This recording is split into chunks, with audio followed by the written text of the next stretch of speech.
ಸಮಾಜವಾದಿ ಸರ್ವಧರ್ಮ ಸಮಭಾವದ ಪ್ರಜಾಸತ್ತಾತ್ಮಕ ಗಣರಾಜ್ಯವನ್ನಾಗಿ ರಚಿಸಲು ಮತ್ತು ಅದರ ಸಮಸ್ತ ನಾಗರಿಕರಿಗೆ ಸಾಮಾಜಿಕ ಆರ್ಥಿಕ ಮತ್ತು ರಾಜಕೀಯ ನ್ಯಾಯ ವಿಚಾರ ಅಭಿವ್ಯಕ್ತಿ ವಿಶ್ವಾಸ ಧರ್ಮಶ್ರದ್ಧೆ ಹಾಗೂ ಅವಕಾಶಗಳ ಸಮತೆ ದೊರೆಯುವಂತೆ ಮಾಡಲು ಮತ್ತು ವ್ಯಕ್ತಿ ಗೌರವವನ್ನು ರಾಷ್ಟ್ರದ ಏಕತೆಯನ್ನು ಹಾಗೂ ಶ್ರದ್ಧಾಪೂರ್ವಕವಾಗಿ ಸಂಕಲ್ಪ ಮಾಡಿದವರಾಗಿ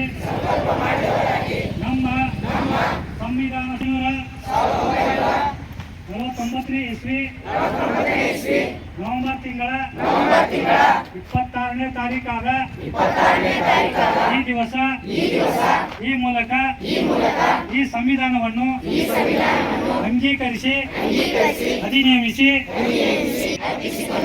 ಜೈ ಹಿಂದ್, ಜೈ ಅಂಬೇಡ್ಕರ್.